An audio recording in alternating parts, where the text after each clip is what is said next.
ఒక్కసారి కొమ్మూరి గోల్డ్ కి కాల్ చేయండి. తాకట్లో ఉన్న మీ బంగారాన్ని విడిపించి మార్కెట్ ప్రైస్ కి వాళ్ళు కొనుక్కుని మిగతా డబ్బులు మీకు ఇచ్చేస్తారు. హాయ్, వెల్కమ్ టు మనం టీవీ. మన టీవీ ఉంది మన కోసం. నేను మీ జర్నలిస్ట్ మనోజ్. గత కొద్ది రోజులుగా బెజవాడ సాయి అలియాస్ పిల్ల సాయి, సో అతను హత్య జరిగిన తర్వాత లాకప్లో ఇక్కడ హోంమంత్రిని మార్చాలి అనేది ప్రతిపక్షం రేస్ చేస్తున్నటువంటి వాయిస్. సో ఇలాంటి నేపథ్యంలో అసలు సాధ్యాలు ఏంటి, ఎవరు మాట్లాడింది కరెక్ట్, ఎవరు మాట్లాడింది రాంగ్ చెప్పడానికి మనతో పాటు మనం టీవీ స్టూడియోలో యాడ్ అయ్యారు తెలుగుదేశం పార్టీ జాతీయ నాయకులు ఫైర్ బ్రాండ్ ఆర్యు రెడ్డి గారు. నమస్కారం అండి. నమస్కారం. గ్యాప్ ఇచ్చారా? గ్యాప్ వచ్చింది? తీసుకున్నారా? ఓకే. ఇప్పుడు గత 10 రోజులుగా సోషల్ మీడియాలో వైసీపీకి ఒక ఆయుధం దొరికింది. ఎట్టి పరిస్థితుల్లో పవన్ కళ్యాణ్ గారు ఒక మాట మాట్లాడారంట. ఏమని? నాకు పవర్స్ లేవు, ఆయనేమో అధికారం రాకముందు నాకు దగ్గర పవర్స్ ఉంటే నేను ఏమేమి చేయగలను, ప్రజలకు న్యాయం చేయగలను మాట్లాడితే, ఇప్పుడు నా దగ్గర పవర్స్ లేవని మాట్లాడిన మాటకి పవన్ కళ్యాణ్ని డిప్యూటీ సీఎం పదవిని తొలగించేసి ఆయనకి హోమ్ మినిస్ట్రీ ఇవ్వాలి, వంగలపూడి అంతా సెట్ కాదు అనేది ఇప్పుడు ప్రతిపక్ష నేతలు మాట్లాడుతున్నట్టు వాయిస్. మీరేం చెప్తారు సార్? అసలు రాష్ట్రంలో ప్రతిపక్షం ఏడు ఉండదు. ఏ పక్షం లేని పక్షపాతం ఉండే ఏదైనా ఉందంటే రాష్ట్రంలో అది యువజన శ్రామిక రైతు పార్టీ వైఎస్ఆర్సీపీ పార్టీ మాత్రమే. ఎవరు వీళ్ళకి అసలు ఇది ఏమైనా గొడ్డల పార్టీనా, లేకపోతే మీకులాగా బట్టలు నొక్కే ప్రభుత్వం అనుకుంటా ఉండారా? ముందు ప్రశ్న, దానికి సమాధానం చెప్పమండి. మీ ప్రభుత్వం బట్టలు నొక్కే ప్రభుత్వం.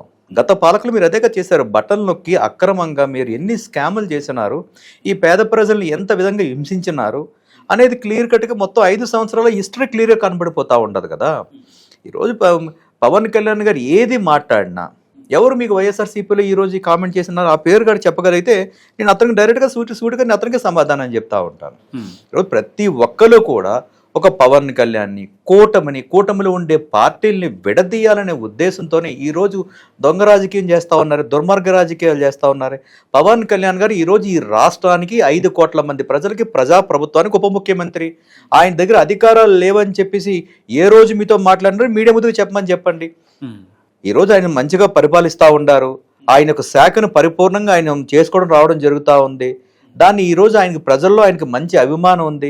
ప్రభుత్వంలో కూడా మంత్రివర్గంలో కూడా ఆయనకి మంచి గౌరవ మర్యాదలు ఉన్నాయి. ఈరోజు అలాంటి పేరు ప్రఖ్యాతులు వస్తున్నాయనే ఉద్దేశంతో ఈరోజు ఆయన టార్గెట్ చేసుకొని ఈరోజు ఉప ముఖ్యమంత్రి, మీరెవరే ఆయన ఉప ముఖ్యమంత్రిగా తీసేమని చెప్పడానికి? అసలు మీకే హక్కు ఉంది? ప్రజల చేత ఎన్నుకోబడిన వ్యక్తి, ప్రజల చేత ఆమోదించబడిన వ్యక్తి ఈరోజు మంత్రివర్గంలో ఒక అత్యున్నతమైన స్థాయిలో ముఖ్యమంత్రి తర్వాత ఉప ముఖ్యమంత్రి స్థాయిలో ఉండే వ్యక్తిని మీరు టార్గెట్ చేసేస్తే మేము పెద్దోళ్ళు అయిపోతాము. ఆంధ్ర రాష్ట్ర ప్రజలు చెప్పాలి, వినాలి. ఆంధ్ర రాష్ట్ర ప్రజలు మిమ్మల్ని ఆల్రెడీ మర్చిపోయినారు కాబట్టి టీమ్ 11 గొడ్డల పార్టీని 11 సీట్లతో పరిమితం చేస్తే తగుదనమ్మాట మేము ఇంకా ఉన్నామని చెప్పి ఇట్లాంటి వ్యక్తులు ఎవరైతే ఉన్నత స్థాయి ఉండే వ్యక్తుల్ని టార్గెట్ చేసుకుంటే ప్రజల్లో మళ్ళీ మాకు గుర్తింపు వస్తుందని ఒక అపోహలతోనే ఈరోజు అవాకులు చవాకులు అనే ఒక నీలి మీడియాని పెట్టుకొని ఈరోజు ఉప ముఖ్యమంత్రి గారి మీద టార్గెట్లు చేసుకొని ఆయన కులం పేరు తీసుకురావడమనో లేదా ఆయన వ్యక్తిత్వాలు తీసుకురావడం. గతంలో కూడా మనం చూసాం, వీళ్ళ ప్రభుత్వంలో ఉన్నప్పుడు పవన్ కళ్యాణ్ అనే పేరు వినబడగానే ఒంటి చేత్తో ఆ రోజు ఎంతమంది ఈ కొస నుంచి ఆ కొస వరకు ఉంటే 150 మంది ఇదైతే ఆ యొక్క బ్యాండ్ మేళం బ్యాచ్ ఎవరైతే ఉన్నారో ఆ పార్టీలో ఉండే వ్యక్తులు, అంటే మంత్రివర్గంలో కానివ్వండి, ఎమ్మెల్యేలో కానివ్వండి, ఆ 150 మంది బ్యాండ్ మేళం బ్యాచ్లు ఒంటెత్తున ఆయన మీద లేచిన సందర్భాలు ఉన్నాయి కదా.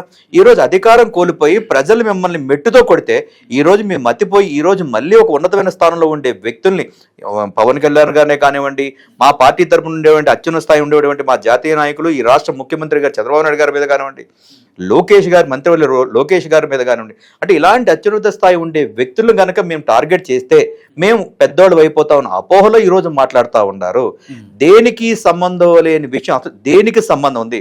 మీరు గడిచిన 2 సంవత్సరాలు పెట్టి గమనిస్తే కనుక కూటమి పార్టీ అధికారంలోకి వచ్చిన కాడి నుంచి వీళ్ళు విషం చిమ్ముతూనే ఉన్నారు. ప్రజల చేత ఎన్నుకోబడిన ప్రజా ప్రభుత్వం, కూటమి ప్రభుత్వం ఈరోజు ప్రజల మన్నల్ని పొంది ప్రజల అభివృద్ధి పథంలో నడుస్తూ ఉంటే వీళ్ళకి అంటే కనువింపు కావట్లేదు, కళ్ళు కట్టుకుంటా ఉన్నాయి. దీనికి కొనసాగింపుగా ఇప్పుడు వైసీపీ శవరాజకీయం చేస్తుందని కూటమి పార్టీ నేతలు మాట్లాడుతున్నారు. లేదు అంటే కాదంటారా? శవ రాజకీయాలు చేయట్లేదు అంటారా? ఈ రోజు ఆ యొక్క పార్టీనే కదా మీరు శవ రాజకీయాల టాపిక్ తీసుకొచ్చారు కాబట్టి దాన్ని కూడా నేను చెప్తాను. ఈ రోజు కూటమి ప్రభుత్వం కానివ్వండి, కూటమి పార్టీలు కానీ మేము విమర్శిస్తున్నామంటే ఆ విమర్శలు నిజమా కాదా అనేది ఈ ప్రజానికానికి ఆ గొడ్డల పార్టీని చెప్పండి. మీ పార్టీ పేరే గొడ్డల పార్టీ, మీ నాయకుడి పేరే జగన్. ఆ జగన్లో జే తీసుకుంటే గొడ్డల మీ దాంట్లోనే ఉంది. ఆ గొడ్డలతోనే కదా మీ సొంత వ్యక్తుల్ని ఏ విధంగా అమానుషకంగా కానివ్వండి, ఎంత దారుణంగా ఆ రోజు మీరు ఆ దుర్మార్గమైన చర్యను మీరు పాల్పడ్డారో మీ నాయకుడిని అడిగితే సరిపోతా ఉంది. ఏ రోజైనా సరే గడిచిన 2 సంవత్సరాల నుంచి కూడా ఇచ్చాపురం పోటీ తడబోడ వరకు ఏదైనా సరే ఒక శవం కనబడితే రాబందులు వాలినట్టుగా ఈ గొడ్డల పార్టీ నాయకులు మాట్లాడట్లేదా? శవ రాజకీయాలు మీరు చేయట్లేదా? ఏ రోజైనా సరే మీ గొడ్డల పార్టీ ఇప్పుడు ఏంటి? మీ పార్టీ ఎక్కడి నుంచి పుట్టింది? జైలు గోడల నుంచి పుట్టింది. మీ జైలు ఎందుకు పోయినారు? ఆర్థిక తీవ్రవాదం చేసినారు, నరహంతకులు హత్యలు చేసినారు కాబట్టి మీరు జైలుకు పోయినారు. అక్కడ పార్టీలు పుట్టుకొని ఈ రోజు మీరు మీ యొక్క గుర్తుని గొడ్డల గుర్తుగా పెట్టుకొని ఈ రోజు మీరు శవ రాజకీయాలే కదా చేస్తా ఉన్నారు. క్రిమినల్స్నే కదా మీరు. ఎవరైనా కనుక చనిపోతే కనుక ఆ యొక్క హంతకులు కానివ్వండి, ముఠా నాయకులను కానీ మీరు పరామర్శిస్తున్నారు తప్పించి మీ చేత బాధింపబడ్డ వ్యక్తిని ఏ రోజైనా సరే మీరు పరామర్శించారా? దానికి సమాధానం చెప్పండి. దానికే కదా కూటమి ప్రభుత్వం కానీ విమర్శిస్తా ఉంది. ఆ విమర్శ నిజమే కదా, దాంట్లో తప్పేముంది? ప్రజలకు మేము నిజాలు చెప్తా ఉన్నాం, ప్రజలు కూడా చూస్తా ఉన్నారు కదా. ఇక దాంట్లో మీరు కూటమి పార్టీ శవ రాజకీయాలు చేస్తుంది, వైసీపీ మీద మీరు విమర్శిస్తున్నారంటే ఆ విమర్శ నిజం కాబట్టే ఈరోజు సాక్ష్యాధారాలతో సహా కూటమి పార్టీ పెద్దలు కానివ్వండి, కూటమి పార్టీ నాయకులు కానివ్వండి, ప్రభుత్వ పెద్దలు కానీ ఈరోజు సాక్ష్యాధారాలతో ప్రజల ముందుకు పెడతా ఉన్నాం. అది నిజమే కదా, దానికి సమాధానం చెప్పండి గొడ్డల పార్టీని. ఒక పక్క రాజకీయం చేస్తూ, సరే మీరు అన్నారు దాని శవ రాజకీయానికి మీరు ఆల్రెడీ ఎక్స్ప్లెనేషన్ ఇచ్చారు. ఒక పక్క రాజకీయం చేస్తూనే ఇక్కడ హోంమంత్రిని మార్చాలని చెప్పడం, కొత్త ఒక స్ట్రాటజీని ముందు తేడం, అంటే ఆల్రెడీ జరిగిన దాన్ని వాళ్ళ మైనస్ని కప్పించుకోవడమా, లేకపోతే దీన్ని ఎలా చూడొచ్చు? అంటే వీళ్ళు ఎప్పుడూ కూడా ఒకటేనండి, మహిళా వ్యక్తులు వీళ్ళ ముందు అధికారంలోకి రాకూడదు, మహిళలు ఎప్పుడు కూడా ముందవసరం రాకూడదు.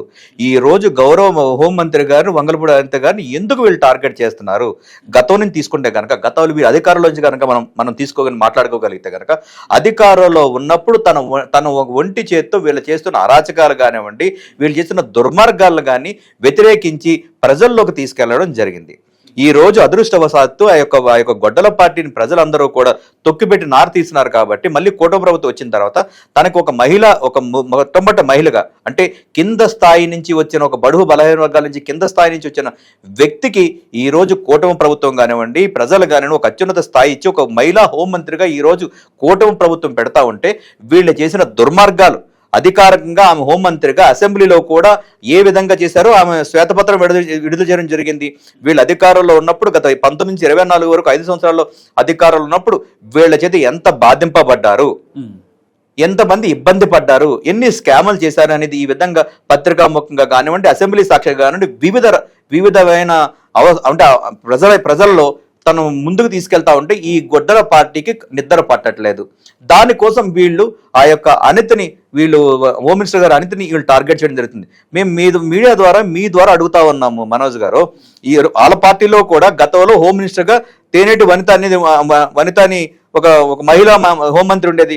ఆ యొక్క ప్రభుత్వంలో ఏ రోజైనా సరే హోంమంత్రిగా ఎప్పుడైనా సరే తనకి ప్రాముఖ్యత ఇవ్వడం జరిగిందా? అన్ని కూడా సకల శాఖ మంత్రి అయినటువంటి ఎవరు సజ్జల రామకృష్ణారెడ్డి కానివ్వండి, ఇతరాత్ర మంత్రులు కానివ్వండి, సాక్షాత్ ఆ గొడ్డల పార్టీ నాయకుడు కానీ ముందుగానే తీసుకోవడం జరిగింది. కానీ ఆ యొక్క ప్రభుత్వంలో హోమ్ మినిస్టర్ ఎవరు అంటే కనుక గూగుల్లో చెక్ చేసుకునే పరిస్థితి ఉండేది కదా. ఏ రోజు కూడా ఒక మహిళను ఎప్పుడు కూడా తను ముందు పెట్టి ఏ రోజు మహిళలకు ప్రాముఖ్యత ఇచ్చే పరిస్థితి లేదు కదా. ఈనాటి కూటమి ప్రభుత్వం, ప్రజా ప్రభుత్వం మహిళలకు ప్రాముఖ్యత ఇస్తా ఉంది.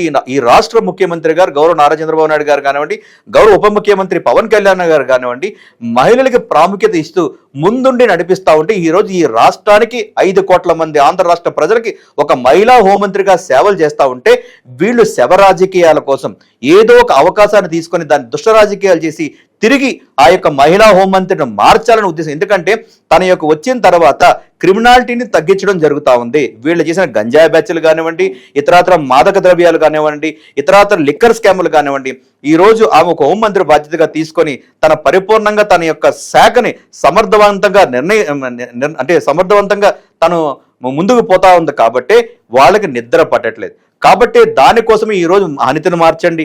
మీరెవరండి చెప్పడానికి? ఇది ప్రజాప్రభుత్వం. అందుకే మీకు ఇంతకుముందు అన్నాం, మీది బటన్ల ప్రభుత్వం అయితే, బటన్ నొక్కే ప్రభుత్వం అయితే, ఇది ప్రజాప్రభుత్వం. ఏ రోజైనా సరే మంత్రివర్గంలో కానివ్వండి, ఇంకో ఇతరాతర విషయాల్లో కానివ్వండి, ఏదైనా ప్రజల ఆమోదంతో ముఖ్యమంత్రి గారు ముందుకెళ్తారేమో తప్ప మీ యొక్క గొడ్డల పార్టీ నాయకుడు తీసుకున్న నిర్ణయాలకి ఈ రోజు ఆంధ్ర రాష్ట్ర ప్రజలు ముందుకు పోరు, ప్రభుత్వం ముందుకు పోదు, కూటమి ప్రభుత్వం కూడా ముందుకు పోదు. మీ ద్వారా తెలియజేస్తా ఉంటాం. Yeah, thank you sir. So ఇది ఆర్యు రెడ్డి గారు అనాలిసిస్. మీరేమనుకుంటున్నారో మస్ట్ కామెంట్ చేయండి. చూస్తూనే ఉండండి మనం.